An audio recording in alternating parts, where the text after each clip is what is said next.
this article. I think it was an interview with gentleman Matthew Walsh, if I got the name right, from Moody's Analytics. And it's pretty interesting what he has to say. I mean, it's not too far off from what a lot of other people have been saying out there, but it really kind of describes exactly the position that we are now sitting in when it comes to the housing market, because he ultimately says the only thing that can really take place in order to solve the housing market problem is for wages to go up 70% or for house prices to come down 40%. At least I think that's what I was getting out of the article. And so this anticipation of fixing the housing market with a 40% drop in prices, like, I don't know exactly how devastating of an economy we would be facing if that was to be the case. But I would imagine it would be pretty harsh, right? A 40% drop in house prices would be absolutely devastating to many people out there. And as we will probably find in the comments section, there's plenty of people out there who believe that should be the case. However, I don't really anticipate a 40% drop in house prices. I mean, it could happen, but I don't expect that.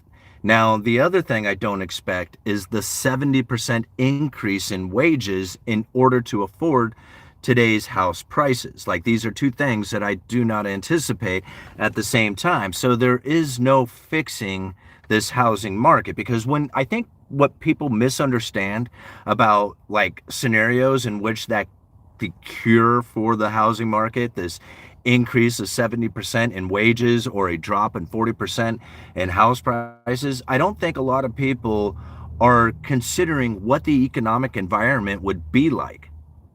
Like, people are thinking that it would still be the same condition that you are experiencing today, the same amount of hours, the same amount of business, the same amount of transactions. Everybody seems to think that it would be the same amount taking place now so that you would have access to that money, then be able to afford that cheaper house, but that's not what the economic environment would look like. See, if you have a situation in which that people are no longer able to afford or make or continue on with their mortgage payments, well, then you would see the rise in foreclosures. But why would that be taking place? Because most people at that point would be losing their jobs, layoffs, right? Cut hours. For some reason, they aren't able to acquire the money or the income in order to make that mortgage payment. That's not increasing of wages. That's the exact opposite of it. So part of this cure is to have an increase of wages of 70%. Won't happen at the same time that you have house prices coming down to what would be 40%. You see where I'm kind of getting at here? Is that these two don't jive together. When house prices come down, it's because people can't make the payment, the mortgage payment. Most likely they're not making that mortgage payment because the unemployment has risen. So if the unemployment is rising, most likely you're not going to see wages going up during that time. You're going to see wages going down, which again is going to be part of the problem. These two work opposite of each other. And so when I think about what it is that can be done going into the future, or the expectation of what it is that's going to be happening in the future when it comes to housing market, I really don't see the affordability crisis getting any better. We're not going to see a drop of 40% in house prices, and if we do, most people are probably not going to have a job in order to go and buy that house at a lesser price. These two things won't happen together. It will be a whole different type of crisis that we will have to face at that time. And so when I hear people get excited about the idea, like a housing market crash, I don't think they anticipate that that's going to mean a rise in unemployment, and most business activity is probably going to be very infrequent, and it's going to be a very tough environment to try and acquire the money that you need in order to buy that house. These two just don't jive together. Like I said, we're going to keep this a fairly short video today. We're 4 minutes into this with 156 people watching. Go hit that like button. 21 likes right now. We can have that up to well over 100 likes, and this video will get picked up and spread around for more people to join in. We're going to read some of these comments right here. We got Wayne Smith with hello, good people. Well, hello, Wayne. We got Miss KP Bailey with peace, everyone. Happy New Year. Joshua says people are going to cut their prices but still walk away with great gains on their homes. Yeah, and I don't think they will. Like, I mean, I think they would if the opportunity for them to buy another house at a lesser interest rate. Like most people who are in their homes right now probably have a fairly decent interest rate attached to it. Like, we haven't had a very prevalent housing market sales taking place over the last couple of years. So the people who have purchased homes in the last few years with the higher interest rate are not nearly as many as the people who have lesser interest rates on mortgages they took out prior to the rising of interest rates. So when I think about people having to lower the price of their home, really the only reason why they would do that is the anticipation that they can get another mortgage out there that is as good as the one that they have in order to buy another house out there. Otherwise, they would just stay in the house that they have, or the more, and like, you know, unless there was a need for them to leave, you know. But I don't see it where it would be beneficial to them to sell their house today to just take out a higher mortgage or a higher interest rate, you know, on a future mortgage. Niels says, I guess I position myself right. Yeah, me too. All-Nighter says, hey, Wayne. Wayne says, All-Nighter Hider. All right, like and share and subscribe. Yes, please do. All right, Joshua, life goes on. People don't like to stay home forever all the time. No, and I agree with that. You know, like I myself, after I've raised the family, like I don't really have any anticipations of staying in this house for the rest of my life. Like I want to go travel around, I want to do other things, maybe even live in other parts of the nation or the country, or maybe even outside of the country if I have that opportunity. So I do agree with that, but for the next 10 years, I'm locked down. Like I'm staying here, right? You know, this is where I want to raise the family. This is it. This is where I'm going to be at. And so I don't have a plan after that 10 years, although I kind of have an idea about it, you know. All right. Bipedal 8-man. Is that what that says? How would reduced house prices affect the jobs market? Well, I think that I think one would work the other. If we had a jobs market that was not nearly as lack of a better term, awesome as it is right now, considering some of the things that we have faced over the last few years and the rise in unemployment that really hasn't risen to like historical levels out there, it's still really low. So we have like a really tight jobs market. It's a really good jobs market, although a lot of people probably wouldn't say that. And really, like if you watch some of my videos talking about even a good job sucks nowadays, even a good job sucks. So it doesn't matter even if you are employed. But I think the idea behind it is that if you have a good jobs market happening or you have low unemployment, then people are going to be making their house payment, right? Even if they can barely afford it, or if it's really tight or things are really, you know, crappy out there for them, if they have a job, most likely they're probably going to make that house payment. It's when unemployment rises significantly that people aren't going to be able to make that house payment anymore, and then you would start seeing the market reflecting that and the prices coming down to meet the affordability of who it is that is out there who can make the payments on it. But if you have low unemployment, then I don't see how the jobs or how the housing market is going to come down.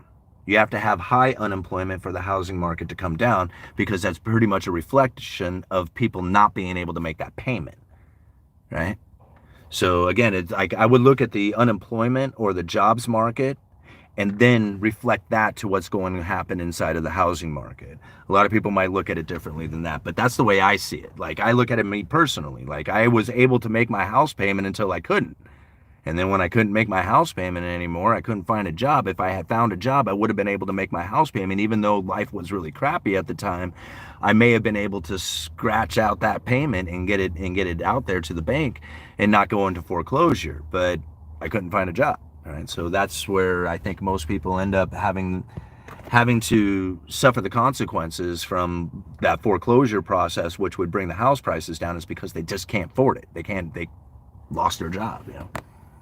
All right, owning a home is overrated. Renting is stress-free and cheaper when maintenance, property taxes, appliance, and interest rates are on mortgages factored in. I would agree with that, Early Bird 2248. I would agree with that on most of like history when you look at it there. I personally have been in my house for 3 years now. The amount of equity that has gone, like the increase in the price, estimated value, again, whether or not I could sell it for that is a whole other question. But the estimated value of the house now has, I have an insane amount of equity in the house, way, way more than I had ever anticipated. There was a moment there right after I bought the house or signed the deal on the house that the estimate, the Zillow estimate on the house would go up more in a month than I could earn at my day job, my wife's day job, YouTube, and the side hustles that I do combined. The house price was going up more than that. It was insane, stupid amount, and a lot of it, like a lot of that has come out. So when people are like, oh man, house prices have dropped dramatically, not as much as like my house, right? My house was like, I had a price tag on, like an estimated value on, I didn't have a price tag on it. I had an estimated value on it that was probably $80,000 more than what it is right now, right? Last year, the year before, or whatever it was. Since then, the price has come down, but it's come down to still an extremely elevated price, well more than what I had paid for it. Right? So people could look at it and say, oh, dude, like house prices have dropped 20% in your area or something like that. And I could almost agree with that if you go off of that peak of the Zillow estimate, which was unrealistic to begin with. Right now, I'm looking 3 years later after buying a house, and it's still way more than what I had paid for it and far out of my price range now. Like, I could not buy the house that I am in today. I couldn't buy it today. Not from the estimated price with the interest rates, none of that stuff. I would not be able to get into the house today. So I'm very thankful that I feel that I was forced into it, but it was probably one of the greatest blessings in disguise that I was not anticipating happening, was the increase of the house value as much as it has. And again, like, that can be very relative. All right, let's see here. What time is it? Alrighty, guys, I'm going to give it like maybe another 8 minutes here. We'll make this like a 20-minute video. Simon, you got in at a good time. I got in around the same time, 2.6, 30-year loan, 300K equity. Yeah. And see, that's the thing. Like, I got mine at 3 1/8% interest. It did nothing but go up right after that. Like, within months, it was at an interest rate that I don't think I could afford. Like, if it was even at 4%, I don't know if I would have been able to make the payments. Like, I barely skated got into this house. Like, it took every dime I had. It took everything, right, to get into this house. And even then, it was very questionable on whether or not I was going to do it or could even afford the payments off of the income that I was showing. You know? All right, like, share, and subscribe. Yes, please do. Thank you. All right, All Nighter says, Corkfish, that's your opportunity, not your ball and chain. What are you guys talking about? 6 years, here's what Corkfish said. 6 years and my landlord never raised my rent. I can't buy because my rental is a home run. Hey, that's what gave me the ability. I had a landlord before I bought the house who gave me incredibly good rent, charged me incredibly cheap rent. I forget, for my area, for that size house that it was a phenomenal deal. And I was really close to work, so I didn't even really need a vehicle. I could just walk to work. That, and being close to the store too, like, it was just like everything about it. Now I live way out of town. It takes me 20 minutes to get to the store. So it was incredibly beneficial. Like, that was probably one of the best opportunities in my life, was to have that cheap rent for those few years that I did. I cannot thank my landlord at the time enough, even though he decided to sell the house at probably the worst opportune time for me. Personally, it was like a horrible time for me, but I don't blame him for it. I mean, shoot, it was his house. He didn't want it anymore. He wanted to cash out and get the money, and I didn't blame him one little bit for that, But yeah, renting is not that bad. I mean, I think if you do it strategically, it's a very smart way of going about it. You have a 30-day liability. That's it. A house is a 30-year liability. Not 30 days. At the end of 30 days, if you're renting, you say, hey, I'm out. I'm bouncing, right? I'm out of here. But with the mortgage, yeah, you can't do that, You got much bigger problems to deal with if you want to leave. All right, go on, take the money, and run. Whoa, whoa, whoa. All right, BlackRock and other investors have been a big factor in making homes unaffordable. Owning a home in the city can erode wealth as well because you have easier access to luxuries. Yeah, that's true. That's why I'm building the homes. I am in control of the quality. Yeah. Being able to walk to your job and store is a luxury and cheat code in some places. Absolutely. The the more that you can conduct yourself without the need of a vehicle, like the expense, the insurance, the all the maintenance, all the crap that comes with a vehicle, this is the reason why most people end up suffering in, hard times or, stressful situations as far as being in debt or not having enough income is literally because of the vehicle they drive. Like talking to a guy who bought a new truck, and he's talking about $1,000 payments. And I'm thinking, and then you got the insurance and then you got to put gas in it. I'm like, man, how much are you paying every month to drive this vehicle around? That's insane.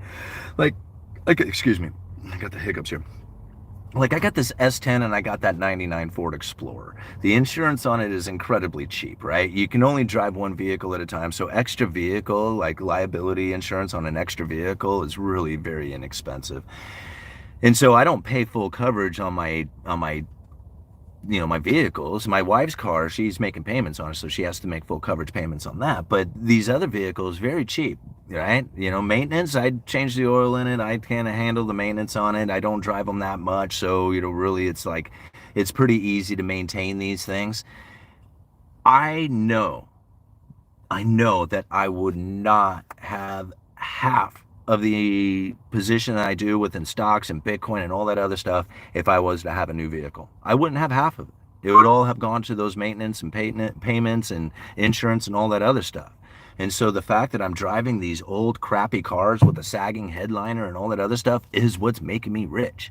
Right? I mean, I'm not rich yet, but I'm stepping my way there. I'm becoming the capitalist, the property owner, and all the other things that I keep saying is what you need to do in order to separate yourself from the poor to get on the other side of the wedge. Driving these cheap vehicles is what's given me the ability to do that. All right? I almost despise new vehicles at this point because I understand how it is that it's keeping people poor, how it separates the rich from the poor, how it's creating the problems within our society that most people just don't recognize because they have to look good in a vehicle instead of paying attention to their personal finances and how it is that they can secure their wealth for the future. They're more worried about their image. It's a bad deal. All right, it's a bad deal and it doesn't work out very well for most people. All righty, guys, I've got 2 more minutes left here. Let's get to another question and see if we can make this a really good video. Okay, honestly, even just getting rid of your vehicle is even bigger capitalistic hack. You don't even need a payment, just a bike and not be lazy. Yeah, I would agree with that, but I live like 20 minutes out of town, right? Like I live like highway driving 20 minutes to get to my job. There's no way that I could ride a bike in the middle of the winter to work. Like, I mean, I could, like, it's like physically possible to do that, but I'm not going to be doing that. It's too far of a drive and the weather is too treacherous and it's too dangerous to try and do it. But driving a $1,200 S10 that I bought 3 years ago, cash, and putter that thing into work, yeah, that totally works, right? That totally does work for me. Keep the design simple. It isn't rocket science. It really isn't. It really isn't. The ability to be secure in your life is hard because most people don't know that they need to do it. Like, and it's easy if you were young. If you were young and you started in on like something that had a compounding interest to it, you were stacking money into that thing, even something low like $50 a month, $100 a month.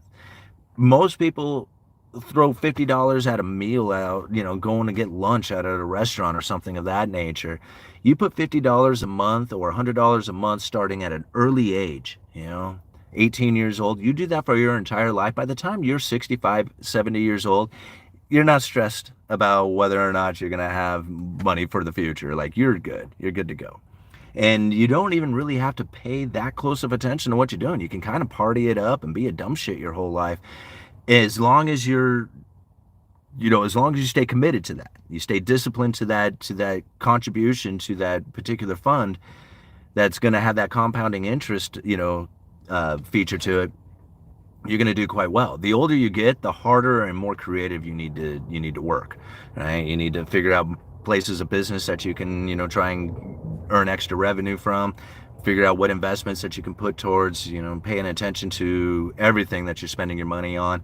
You can't screw up at all. When you're young, you can kind of screw up a little bit because you got time.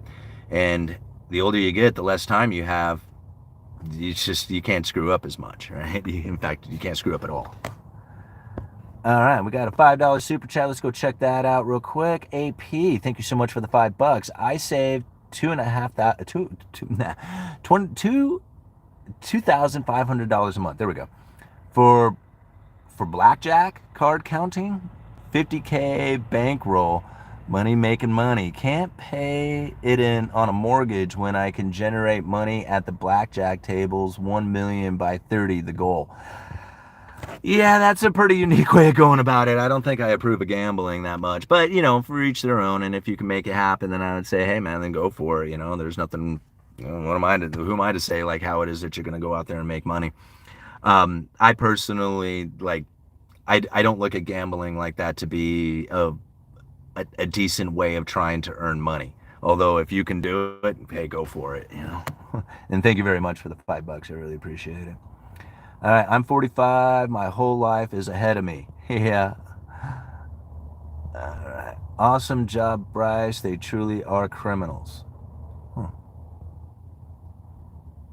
right. Here we go. Bryce says, I bought a house with cash, so I saved thousands in interest by not giving the money to the criminal banksters. Yeah, most of us don't get the opportunity to do that. Like, I can't imagine how long I would have to wait to save up the $500,000 that it would take to buy a house around here. I would have to, save my entire life and then not have a house my entire life to do that. So for some people, yeah, that would be a great option to save a bunch of money with. But for most of us, we're not going to really be in that kind of position in which that we can pay cash for a house, right? Although it would be awesome if we could. All righty, guys. It was fun hanging out. We got 355 people watching with 72 likes. Thank you so much for hitting that like button. It's one of the greatest ways that you can support the Uneducated Economist is simply hitting that like button, sharing the video, and commenting. The YouTube algorithm loves engagements like that, and by doing that, the algorithm will pick it up and spread it all over the world for everybody else to see and support the Uneducated Economist. Again, Uneducated Economist, you let me know.